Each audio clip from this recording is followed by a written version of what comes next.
Hello friends, welcome back. This is Jeet Salal. So today we'll talk about how to get shredded on a vegetarian diet. जैसा कि हम जानते हैं कि majority of लोग India में वेजिटेरियंस हैं और बहुत लोग इस चीज़ से परेशान हैं कि सर कटिंग के दौरान हम कौन कौन से वेजिटेरियन फूड लें, हमें कुछ पता नहीं है इसके बारे में। तो आज मैं उन सभी लोगों को हेल्प करूंगा, स्पेसिफिकली जो वेजिटेरियंस हैं और जो कटिंग करना चाहते हैं, जिनको पता नहीं कि कौन कौन से फूड हम कटिंग के दौरान ले सकते हैं और कैसे हम अपने बेली फैट को, अपने जो एक्सेस फैट है बॉडी में, उसको कैसे लूज़ कर सकते हैं। तो इस सिचुएशन के लिए मैं आपको आज इस वीडियो में सारी इन्फॉर्मेशन दूंगा। और साथ ही साथ वो लोग जो 4 से 5% बॉडी फैट में आना चाहते हैं, स्टेज में कम्पीट करना चाहते हैं, बॉडी बिल्डिंग शो है जिनका फ़ोटोशूट है, तो वो लोग वेजिटेरियन होते हुए भी कैसे उस बॉडी फैट परसेंटेज को अचीव कर सकते हैं, आज मैं आप लोगों को वो चीज़ बताऊंगा। बहुत सारे लोग मुझसे ये सवाल पूछते हैं कि सर कटिंग की डाइट बताइए, हमें श्रेडिंग की डाइट बताइए। इवन मेरे जान पहचान वाले फ्रेंड्स तक मुझसे ये पूछते हैं कि कटिंग की डाइट बताओ यार, श्रेडिंग की डाइट बताओ। तो मैं आप लोगों को ये चीज़ बताना चाहता हूँ कि मैं कोई यहाँ पे जड़ी बूटियाँ नहीं खाता हूँ फैट लॉस करने के लिए। मैं भी वही सेम फूड खाता हूँ जो मैंने आप लोगों को बताया है अपने वीडियोस में, अपने मैसेजेस में। मेरा एब्सोल्यूट मसल प्रोग्राम अगर आप देखेंगे तो उसमें जो मैंने न्यूट्रिशन मील्स जो बनाए हैं वही रेगुलर फूड है। तो और उन फूड्स को मैंने ऑलरेडी अपने अलग वीडियोस में भी कवर किया है कि जो आप फूड्स ले सकते हैं, हेल्दी फूड्स। तो फूड्स वही रहते हैं, जो चेंज होती है वो आपकी क्वांटिटी यानी मात्रा को कम ज़्यादा करता हूँ मैं, एक सही ट्रेनिंग के साथ और एक लगन के साथ। सिंपल। ऑलराइट, तो शुरू करते हैं टॉपिक।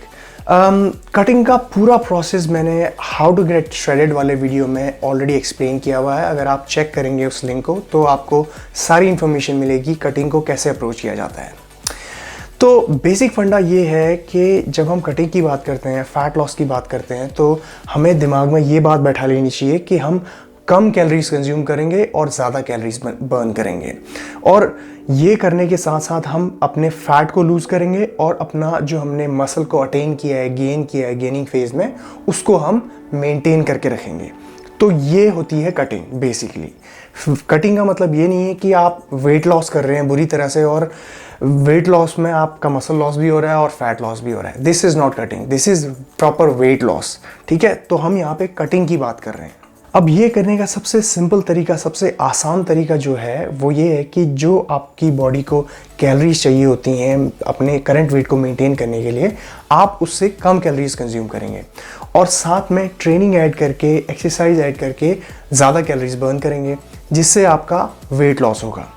अब गौर करने वाली बात यह है, ध्यान देने वाली बात यहाँ पे ये है कि आप कौन से मैक्रोन्यूट्रिएंट्स से उन कैलोरीज को कम करेंगे और किस तरह से करेंगे, कितनी करेंगे, जिससे कि आपका वेट लॉस हो, लेकिन सिर्फ फैट के रूप में, ना कि muscle loss. Now when I talk about cutting, तो मैं यहाँ पे कार्ब मैनिपुलेशन की बात कर रहा हूँ, जो दुनिया के top body builders, top athletes हर कोई इस्तेमाल करता है फैट लॉस करने के साथ साथ मसल इंक्रीज करना या मसल साइज को मेंटेन करने के लिए, राइट? जिसमें आप ग्रेजुअली अपने वेट को ड्रॉप करते हैं धीरे धीरे, और जो एक हेल्दी तरीका है, ना कि कीटोजेनिक डाइट की तरह एक हफ्ते में 5 kg आप सीधा कम कर रहे हैं, उसके बाद लूज स्किन लेके घूमते हैं, राइट? तो this is the healthy way to lose fat and maintain the muscle size. So carb manipulation में क्या होता है, जैसे कि मैंने आपको ऑलरेडी एक्सप्लेन किया है अपने हाउ टू गेट श्रेडेड वाले वीडियो में, कि कार्ब्स और फैट्स हम धीरे धीरे ग्रेजुअली कम करते हैं और उसके साथ ही साथ हम अपने प्रोटीन को कांस्टेंट रखते हैं। तो फॉर एग्जांपल अगर एक 70 kg का बंदा यानी कि 154 पाउंड्स का बंदा अगर 1.5 ग्राम्स पर पाउंड बॉडी वेट के हिसाब से प्रोटीन लेता है, तो वो 230 के आसपास ग्राम उसको डेली प्रोटीन इंटेक उसको लेना पड़ेगा, कंसिडरिंग कि वो बहुत ही लो कार्ब्स में है और लो फैट्स में है। 100 ग्राम से कम कार्ब्स ले रहा है, 20 ग्राम से कम फैट ले रहा है, तो उस टाइम पे, ऐसे वक्त पे उसको प्रोटीन, हाई प्रोटीन लेना बहुत ज़रूरी होता है, क्योंकि आपके मसल्स को रिकवर होने के लिए, आपके मसल साइज़ को मेंटेन करने के लिए और एनर्जी के लिए आपको एक किसी एक न्यूट्रिएंट पे डिपेंड रिलाई करना पड़ता है। प्रोटीन के साथ ये है कि आप अगर स्लाइटली ओवर द टॉप पे चले जाएंगे तो वो एज अ फैट स्टोर होने के चांसेस बॉडी में बहुत कम होते हैं प्रोटीन के।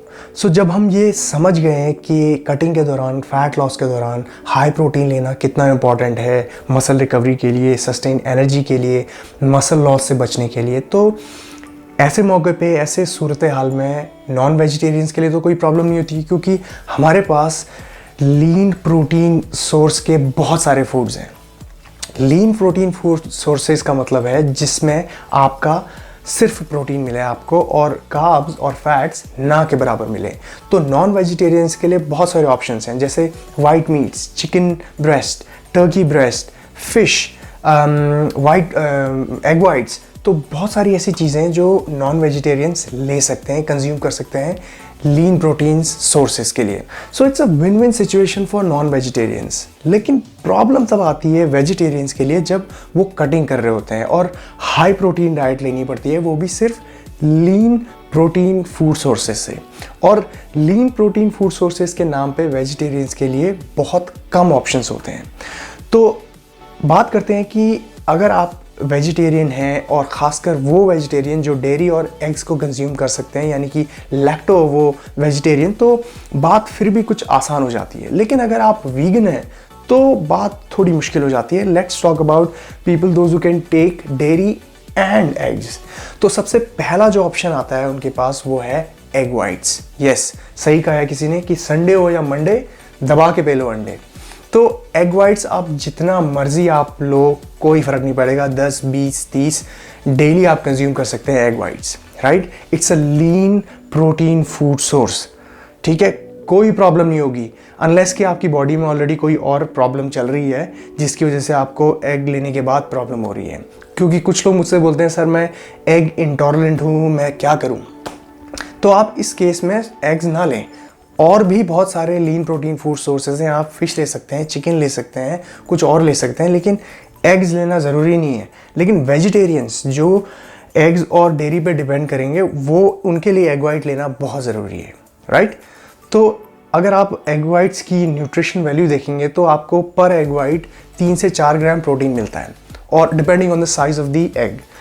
तो अगर 3 से 4 आपको प्रोटीन मिल रहा है और अगर आप दिन में 20 एग वाइट्स भी कंज्यूम कर रहे हैं, सीधे सीधे आपको 80 ग्राम्स प्रोटीन आपको सीधा एग से मिल गया। तो ये बहुत ही अच्छा अमाउंट ऑफ प्रोटीन है, जो लीन प्रोटीन जो आपको सीधे सीधे फूड से मिल रहा है। तो कोई फ़र्क नहीं पड़ेगा 20 अंडे 30 अंडे अगर आपको कंज्यूम करने पड़ रहे हैं वेजिटेरियन होते हुए, तो कोई प्रॉब्लम नहीं है। सो दूसरा ऑप्शन है यहाँ पे आपका टोफू। यस, बिल्कुल सही सुना आपने, सोय प्रोटीन। ये मैंने आपको पहले भी बताया है और दोबारा से बता रहा हूँ कि सोय प्रोटीन लेने से आपका कोई ईस्ट्रोजन लेवल नहीं बढ़ेगा, कोई मैन बूब्स नहीं आएंगे आपके, ठीक है, अनलेस आप उसको लिमिट में कंज्यूम कर रहे हैं। तो सोय प्रोटीन के बहुत सारे फूड्स होते हैं, ठीक है। सोय प्रोटीन आपका टोफू से भी आ सकता है, सोय प्रोटीन आपका सोया चंक से भी आ सकता है, सोय प्रोटीन आपका सोयाबीन से भी आ सकता है, जो दाल आप खाते हैं सोयाबीन, राइट। तो आपको सेलेक्ट करना है दिन में कि आप कौन सा एक प्रोटीन, सोय प्रोटीन का फूड सोर्स लेंगे। ये नहीं कि आप तीनों खा रहे हैं और 1-2 किलो आपने चीज़ें खा ली हैं, तो उस केस में आपका ईस्ट्रोजन लेवल बढ़ सकता है। लेकिन अगर आप लिमिट में ले रहे हैं 200 से 250 ग्राम तक, अगर आप कोई भी किसी भी सिलेक्टेड टोफू के फूड सोर्स को ले रहे हैं, तो आपको कोई प्रॉब्लम नहीं होगी। लेकिन कटिंग के दौरान स्पेशली आप सोया चंक्स और सोयाबीन को अवॉइड करेंगे। टोफू, लो फैट टोफू आप कंज्यूम कर सकते हैं यहाँ पे। तो अगर लो फैट टोफू की आप न्यूट्रिशनल वैल्यू चेक करेंगे तो लो फैट टोफू में आपका 18 से 20 ग्राम आपको प्रोटीन मिलता है, वहीं आपको कार्ब्स 9 ग्राम के आसपास मिलता है। फैट आपको 1.2 ग्राम्स 1 से 2 ग्राम के बीच में मिलेगा। तो बात यहाँ पे आ जाती है, जो रेशियो है आपका प्रोटीन और कार्ब्स का, वो है आपका 2:1 का। चाहे आप आपके फैट्स और कार्ब्स आप लो भी ले रहे हैं, तब भी आप इस प्रोटीन सोर्स को, लीन प्रोटीन सोर्स को वेजिटेरियन होने के नाते ले सकते हैं, राइट। अब तीसरी चीज़ है यहाँ पे लो फैट मिल्क और लो फैट कॉटेज चीज़। अगर आप 250 ml low fat milk consume करेंगे तो उसमें आपको समवेट अराउंड 9 ग्राम्स आपको प्रोटीन मिलेगा और उसी में आपको कार्ब्स 12 ग्राम्स मिलेंगे। फैट आपको 1.5 ग्राम्स या 2 ग्राम्स तक मिल सकता है। और अगर आप कॉटेज चीज़, लो फैट कॉटेज चीज़ कंज्यूम करेंगे तो 100 ग्राम में आपको 12 ग्राम्स के आसपास प्रोटीन मिलेगा और उसमें कार्ब्स आपको 6 के आसपास मिलेंगे, 5-6 ग्राम्स आपको कार्ब्स मिलेंगे। फैट उसमें 1 से 2 ग्राम्स के बीच में होगा। तो जब हम यहाँ न्यूट्रिशन वैल्यू समझ चुके हैं, तो अब मैं आपको बताता हूँ कि क्या आप डेयरी को एक्सट्रीम कटिंग में यूज़ कर सकते हैं। तो अब डेयरी के साथ क्या है कि आपको you have to be very careful about dairy. आप कटिंग की शुरुआत में जब आप कट शुरू कर रहे हैं, अपना स्टार्ट कर रहे हैं, तो तब आप ले सकते हैं डेयरी को, लो फैट मिल्क को और कॉटेज चीज़ को।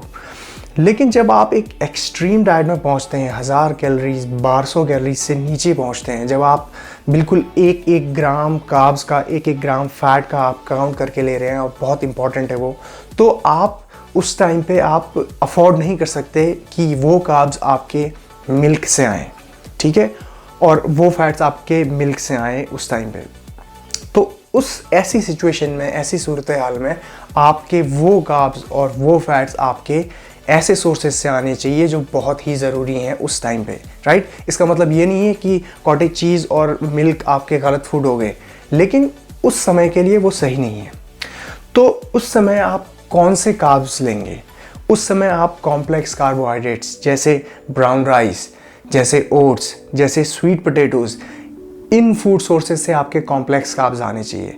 और हेल्दी फैट्स जैसे आपके नट्स, फिश और योक्स, एग योक्स, तो इन फूड सोर्सेज से आपके कार्ब्स और फैट्स आने चाहिए, ताकि आपकी बॉडी जो कम कैलोरीज कंज्यूम कर रही है, जो बहुत ही कम कैलोरीज में सर्वाइव कर रही है, उसको सस्टेन्ड एनर्जी मिले, वो उस टाइम पे रिकवर कर पाए, यूज़ कर पाए उस एनर्जी को, राइट। क्योंकि कार्ब्स, कॉम्प्लेक्स कार्ब्स आपको थ्रू आउट द डे आपको एनर्जी प्रोवाइड करते रहते हैं। आपको एनर्जी मिलेगी आपके वर्कआउट में, दिन भर के काम करने में, और फैट्स आपको आपके दिमाग के ब्रेन फंक्शनिंग के लिए हेल्प करेंगे, राइट। तो बहुत ज़रूरी हो जाता है आपके फूड को सेलेक्ट करना जब आप एक्सट्रीमली लो डाइट में होते हैं। मैं यहाँ पे बात कर रहा हूँ जब आप 1000 कैलोरीज से नीचे पहुँचते हैं, तो वहाँ पे food selection is very important. So dairy ले सकते हैं आप कटिंग की शुरुआत में और कटिंग के मिड तक, लेकिन as you go deep into cutting और आप सिंगल डिजिट बॉडी फैट तक पहुंचने वाले हैं या पहुंच गए हैं, तो वहाँ पे आपको अपनी डेयरी को धीरे धीरे कट करना पड़ता है।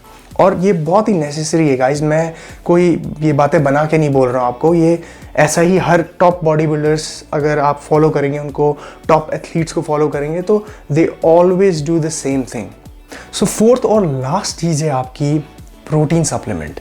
अब वो प्रोटीन सप्लीमेंट आपका वे प्रोटीन भी हो सकता है, प्लांट बेस्ड प्रोटीन भी हो सकता है, डिपेंडिंग कि आप कितना पैसा इन्वेस्ट करना चाहते हैं सप्लीमेंट में। अगर आप मेरी बात मानेंगे तो मैं आपको यही रिकमेंड करूँगा कि आप एक ऐसा वे आइसोलेट प्रोटीन सेलेक्ट करें, चूज़ करें जो आपके बजट में फ़िट होता हो।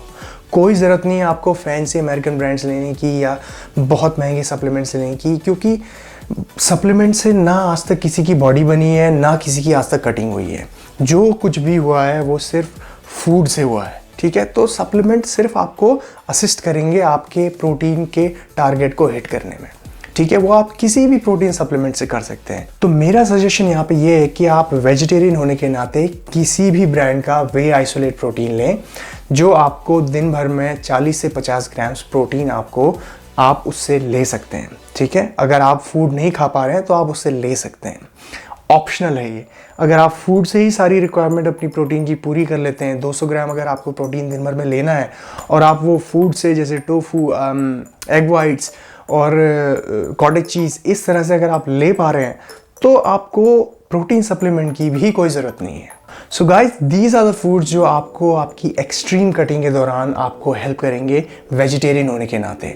अगर आप कटिंग कर रहे हैं तो 2 से 3 महीने तक ही आपको इन फूड्स को लेना पड़ेगा बिल्कुल ध्यान से, क्योंकि साल भर तो आप कटिंग करेंगे नहीं। साल भर रेस्ट ऑफ द ईयर आप गेनिंग फेज़ में आप नॉर्मल फूड ले सकते हैं वेजिटेरियन, जो आपके पास लेग्यूम्स हैं, दालें वगैरह, ये सब जिसमें बहुत सारा प्रोटीन मिलता है कार्ब्स के साथ। और ऐसे बहुत सारे फूड्स हैं जो डिप्लीशन वीक में आपके काम आते हैं, यानी कि पीक वीक में काम आते हैं, जब आपको वाटर डिप्लीट करना पड़ता है, फैट को थोड़ा और रिड्यूस करना पड़ता है, वो 4 to 5% बॉडी फैट तक पहुंचने के लिए।